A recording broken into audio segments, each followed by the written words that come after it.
इस वीडियो को ध्यान से देखिए। इजरायली बुलडोजर और ट्रक गजा इजिप्ट बॉर्डर पर एक नई सड़क बना रहे हैं। दरअसल ये एक नया बफर जोन बना रहे हैं। इजरायल के इस शैतानी प्लान को फिलाडेल्फिया कॉरिडोर कहा जाता है। शैतानी प्लान क्यों कह रहा हूं, अभी उसके बारे में बताऊंगा। दरअसल अब इजरायली गजा के चप्पे चप्पे पर नजर रखना चाहते हैं और वहां टिके रहकर गजा को हर तरफ से सील कर देना चाहते हैं। और पूरा प्लान जानेंगे तो हैरान रह जाएंगे कि इजरायली किस हद तक गजा को कंट्रोल करने का प्लान कर रहे हैं। इससे गजा की जमीन की हकीकत पूरी तरह से बदल जाएगी। इजरायल अपने इस शैतानी मकसद को पूरा करने के लिए किसी भी हद तक जाने को तैयार है, लेकिन रास्ता इजरायल के लिए इतना आसान भी नहीं है, क्योंकि ये प्लान बहुत खर्चीला तो है ही। इसके साथ ही इजिप्ट और अमेरिका भी इस कॉरिडोर को 1979 में हुए शांति समझौते के खिलाफ बता रहे हैं। लेकिन जो सबसे बड़ी समस्या है इजरायल के लिए वो है हमास और उसकी प्लानिंग। हमास के पास 500 से ज़्यादा ज़मीन के नीचे बनी सुरंगों का जाल है, जिन्हें पूरी तरह तबाह करना नामुमकिन सा है। और कॉरिडोर बनाने के बावजूद हमास के फाइटर्स को पहचानना मुश्किल होगा। वजह है उनका गजा के चप्पे चप्पे से वाकिफ होना और काम को अंजाम दे के आम लोगों में घुल मिल जाना। इसके अलावा इस कॉरिडोर पर कंट्रोल बनाए रखने के लिए इजरायल को हजारों सैनिकों को लगातार तैनात रखना पड़ेगा, और वो भी हमास के रडार में। तो क्या है इजरायल का प्लान और कैसे इससे लड़ने की तैयारी कर रहा है हमास, आइए जानते हैं इस खास वीडियो में। दोस्तों, मैप पर नजर डालें तो इजरायल पूरे गजा के इलाकों में सड़कों का जाल बिछा रहा है। ये 4 लेन और 8 लेन की सड़कें नहीं हैं, बल्कि इन सड़कों की चौड़ाई कुछ किलोमीटर्स में है, ताकि गजा के किनारों के आसपास एक बफर जोन बनाया जा सके, जिसमें चेक पॉइंट्स हो, वॉच टावर हो, बेस और हमास पर नजर रखने के लिए सर्विलांस सिस्टम्स की सुविधा हो। इस कॉरिडोर का इस्तेमाल करके इजरायली सेना गजा के चप्पे चप्पे पर नजर रखना चाहती है, ताकि उसे पूरे इलाके पर कब्जा भी न करना पड़े और वो गजा को कंट्रोल भी कर सके। इसका मकसद ये है कि युद्ध के बाद गजा में जब भी हमास के लड़ाके सुरंगों से बाहर निकलें और रॉकेट दागने की तैयारी करें, इजरायली उन्हें कुछ ही मिनटों में पकड़ लें और जवाबी हमला कर दें। इजरायली सेना को लगता है कि इस कॉरिडोर से हमास के हमलों को कंट्रोल करने में आसानी होगी या हमलों से होने वाले नुकसान को कम किया जा सकेगा, मगर इससे गजा में रहने वाले फिलिस्तीनी जनता टुकड़ों में बढ़ जाएगी। एक दूसरे से वे कट जाएंगे और यही इजरायल का मकसद है। जिसकी लाठी उसकी भैंस वाली कहावत यहाँ भी है कि इजरायल अमेरिका के कंधे पर बैठा मनमर्जी तरीके से प्लान बना रहा है, नए नक्शे बना रहा है, आस पड़ोस के देशों में घुस रहा है। इससे लड़ाई का दायरा भी बढ़ता जा रहा है। लेकिन इसी बीच इजरायल गजा के लिए अपने मास्टर प्लान पर पूरी रफ्तार से काम कर रहा है। एक तरफ तो इजरायल और हमास आमने सामने है, लेकिन इजरायल लगातार पॉलिटिक्स खेल रहा है। और पहले कहा गया था कि 2 बनेंगे, फिर 3 और अब 5 बफर जोन्स बनाने की बात हो रही है। एक्सपर्ट्स का कहना है कि इन कॉरिडोर्स की मदद से इजरायल गजा के लोगों की जिंदगी पर हमेशा के लिए कंट्रोल कर लेगा।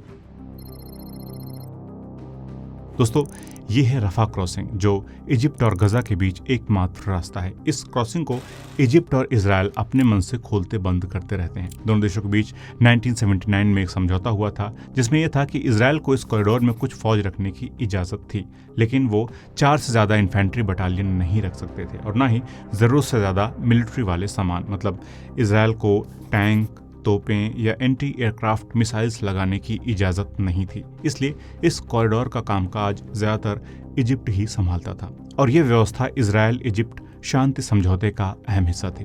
हम सब जानते हैं कि साल 2005 में इजरायल ने अपनी फौज गजा से हटा ली, जिसे डिसएंगेजमेंट प्लान कहा गया था। इस वापसी में फिलाडेल्फिया कॉरिडोर से भी इजरायली फौज का हटना शामिल था। साथ ही गजा में बने 25 गैर कानूनी इजरायली बस्तियों के करीब 9000 लोगों को भी वहां से निकाला गया था। इसके बाद इजिप्ट ने फिलाडेल्फिया कॉरिडोर की पूरी जिम्मेदारी संभाल ली और बाद में फिलिस्तीनी अथॉरिटी को भी इस काम में शामिल किया गया। फिलिस्तीनी अथॉरिटी एक अथॉरिटी बनाई गई थी जो फिलिस्तीनियों की बात दुनिया के सामने रखती थी। फिर जल्द ही इजिप्ट और इजरायल के बीच एक दूसरा कानूनी समझौता हुआ, जिसमें इजिप्ट को 750 बॉर्डर गार्ड्स तैनात करने की इजाज़त मिली। ये लोग आतंकवाद रोकने और गैर फौजी कामों के लिए कॉरिडोर की निगरानी करते। इजिप्ट की जिम्मेदारी बढ़ गई और अब उसे उसके बॉर्डर से गजा में घुसपैठ और स्मगलिंग रोकने का काम भी सौंपा गया। फिर 2 साल बाद 2007 में हमास ने गजा स्ट्रिप पर पूरा कब्जा कर लिया और फिलिस्तीनी अथॉरिटी को वहां से बाहर कर दिया। इजरायल ने जवाब में गजा स्ट्रिप पर जमीन, हवा और समुद्री रास्तों पर बैन लगा दिया। मतलब बिना इजरायल की मर्जी के कोई अंदर बाहर नहीं आ जा सकता था। इस बीच इजिप्ट कभी कभार रफा क्रॉसिंग खोल देता था जरूरी सामानों के लिए। इससे हमास एक तरह से इजिप्ट और इजरायल के बीच फंस गया था। इसलिए उसने एक प्लान बनाया। उसने गजा और इजिप्ट के साइनाई इलाके के बीच सुरंगें बनानी शुरू कर दी। इन सुरंगों के जरिए जरूरी सामान और हथियार तक गजा के अंदर लाए जाने लगे। सुरंगें बढ़ती गईं और स्मगलिंग भी बढ़ती गई। साल 2011 से 2015 के बीच इजिप्ट की फौज ने हमास की 2000 से ज्यादा सुरंगें तबाह की, लेकिन ये तो सिर्फ वो सुरंगें थीं जो पकड़ में आ गई थी। लेकिन इन सुरंगों का जाल इससे बहुत बड़ा था और इसकी मदद से हमास ने गजा की जमीन के नीचे बारूद का ढेर लगा दिया। अब गजा के लिए रफा क्रॉसिंग ही इकलौता आने जाने का रास्ता नहीं रहा। सुरंगें आज़ाद थीं, इन पर ना तो इजिप्ट का कोई कंट्रोल था न इजराइल का। इसलिए जब 7 अक्टूबर के बाद लड़ाई शुरू हुई तो इजराइल ने मई 2024 में इस कॉरिडोर पर दोबारा कब्जा कर लिया और वहां से हटने का अब नाम नहीं ले रहा है, ताकि वो हमास के सप्लाई रूट को पूरी तरह से अपने कंट्रोल में ले ले और हमास अपनी खोई हुई ताकत वापस हासिल न कर सके। हालांकि हमास बार बार पीस एग्रीमेंट की याद दिलाकर इजराइल को वहां से हटने के लिए कहता रहता है। लेकिन अब सवाल ये है कि क्या इजराइल के फिलाडेल्फिया कॉरिडोर बनाने के बावजूद हमास को वो खत्म कर पाएगा? इसमें कई मुश्किलें हैं। पहली मुश्किल तो यही है कि हमास के पास गजा में 500 किलोमीटर से ज़्यादा दूर में फैली हुई सुरंगें हैं जो एक दूसरे से बिल्कुल अलग हैं और उनके एंट्री और एग्जिट पॉइंट्स के बारे में सभी हमास के मेंबर्स को भी पता नहीं है, इसलिए उसका कोई नक्शा भी नहीं है। इन सुरंगों को पूरी तरह तबाह करना लगभग असंभव है। ये सुरंगें हथियारों, लड़ाकों के लिए एक सीक्रेट रास्तों की तरह काम करती हैं। इनको खोजने जाने वाली इजरायली सेना के लिए कदम कदम पर खतरा है। इसके अलावा हमास गजा के लोकल लोगों के साथ आसानी से घुल मिल जाता है, जिससे कई बार इजरायल मासूम लोगों की जान ले लेता है और उससे उस पर इंटरनेशनल प्रेशर पड़ता है। इसके अलावा सबसे बड़ा रोड़ा उसकी राह में है इजिप्ट के साथ 1979 का शांति समझौता, जिसकी बात हम पहले भी कर चुके हैं। इसके तहत फिलाडेल्फिया कॉरिडोर में इजरायल की मिलिट्री पर कई तरह के बैन हैं। अगर वो इनको नहीं मानता है तो इजिप्ट के साथ भी उससे निपटना पड़ सकता है, जो कि वो बिल्कुल नहीं चाहेगा।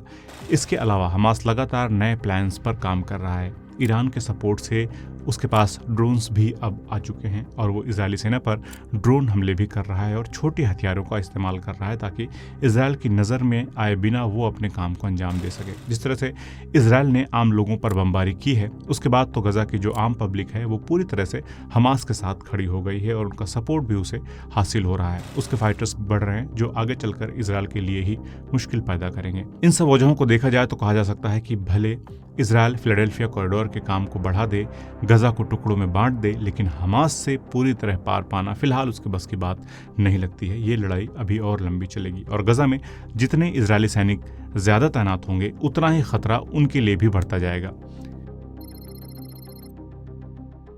इजिप्ट भी इस कॉरिडोर में इजरायल की लगातार मौजूदगी से खुश नहीं है, क्योंकि वो इजरायल की फितरत से वाकिफ है कि इजरायल कभी भी एक जगह पर नहीं रुकता है और वो कब्जा करता ही रहता है। इसलिए इजिप्ट का कहना है कि इस इलाके में इजरायल का बड़े पैमाने पर परमानेंट मिलिट्री ठिकाना 1979 के शांति समझौते का उल्लंघन होगा। पिछले साल मई के बाद से लगातार इसका वो विरोध कर रहा है, लेकिन इजरायल हटने का नाम नहीं ले रहा है और अब तो पूरे कॉरिडोर को पक्का रास्ता बनाने पर काम कर रहा है। मतलब अब फिलाडेल्फिया कॉरिडोर पर इजरायल की मर्जी चलती है, लेकिन काश की इजरायली इतने पर रुक जाते, लेकिन नहीं। इधर थोड़ा और नॉर्थ की तरफ है नेत्जारिम कॉरिडोर। ये इसी लड़ाई के दौरान बनाया गया है। करीब 6 किलोमीटर लंबा और 2 किलोमीटर चौड़ा ये कॉरिडोर इजरायली सीमा से मेडिटेरेनियन सी तक जाता है। ये गजा शहर को बाकी गजा स्ट्रिप से भी अलग करता है। इसका नाम नेत्जारिम से ही आगे का अंदाज़ा लगता है। नेत्जारिम उन गैर कानूनी इजरायली बस्तियों में से एक थी जो साल 2005 में इजरायल की वापसी से पहले गजा में मौजूद थी। इस नाम का दोबारा इस्तेमाल इस ओर इशारा करता है कि शायद इजरायल गजा में नई बस्तियां बसाने पर विचार कर रहा है। इजरायल के कुछ बड़े मंत्रियों जैसे बेन गवीर ने सीधे सीधे यही सुझाव दिया है। नेत्जारिम कॉरिडोर में कम से कम 5 मिलिट्री बेस बनाए गए हैं, जिनका काम है उत्तरी और दक्षिणी गजा के बीच लोगों की आवाजाही पर नजर रखना और उसे कंट्रोल करना। ये आउटपोस्ट बनाने का काम और आसपास की जमीन को साफ करने का तरीका बताता है कि इजरायली फौज यहाँ परमानेंट ठहरने वाली है। यानी जब ये लड़ाई खत्म होगी, फिलिस्तीनी आम लोग अपने घरों में लौटेंगे, तब भी इजरायल को पूरे गजा पर कब्जा किए बिना ही वहां की जिंदगी को कंट्रोल करने की ताकत मिल जाएगी। अब इस सबके बीच गजा का फ्यूचर क्या होगा? दोस्तों, नेतन्याहू पहले ही ऐलान कर चुका है कि कोई डील होने पर भी इजरायल फिलाडेल्फिया, रफा क्रॉसिंग और नेत्जारिम कॉरिडोर से अपनी फौज नहीं हटाएगा। हालांकि फिलिस्तीनी इन दोनों कॉरिडोर में बफर जोन बनाने के खिलाफ हैं, लेकिन यूएन सिक्योरिटी काउंसिल के रेजोल्यूशन में भी फिलाडेल्फिया और नेतजारिम कॉरिडोर से इजरायली सैनिकों को हटाने का जिक्र तक नहीं है। इस बीच इजरायली सरकार तीसरा बफर जोन भी बना रही है। इजरायली फौज ने खान यूनिस के पोर्ट पर कब्जा कर लिया था और इजरायली शहर केसुफीम की तरफ जाने वाली ज़मीन को खाली करवाकर साफ कर दिया है। इमारतें गिरा दी गई हैं और ज़मीन को सपाट बना दिया गया है। लगता है यहाँ से एक नया कॉरिडोर गुजरेगा जो गजा स्ट्रिप के सबसे पतले हिस्सों में से एक है। ये इजरायली फ़ौज को सीधे खान यूनिस से जोड़ देगा ताकि मिनटों में फ़ौजी वहाँ पहुँच सकें। हालांकि केसुफीम कॉरिडोर की चौड़ाई अभी तय नहीं हुई है, लेकिन ये नेतजारिम कॉरिडोर जैसा ही हो सकता है। इन 3 बफर जोन्स यानी कि फिलाडेल्फिया, नेतजारिम और केसुफीम कॉरिडोर के जरिए गजा स्ट्रिप असल में 3 हिस्सों में बढ़ जाएगा। लेकिन बात यहाँ ख़त्म नहीं होती। अगस्त 2024 में डॉक्टर्स ऑफ द वर्ल्ड ने बताया था कि ह्यूमैनिटेरियन जोन में तैनात इजरायली फौज ने वहां के आम लोगों और राहत कर्मियों को दूसरी जगह शिफ्ट कर दिया है, जिससे सेफ जोन और सिकुड़ गया है। हो सकता है इजरायल यहां से एक और कॉरिडोर बनाने की प्लानिंग कर रहा हो जो रफा और खान यूनिस म्यूनिसिपैलिटी को तिरछा काटते हुए गुजरेगा।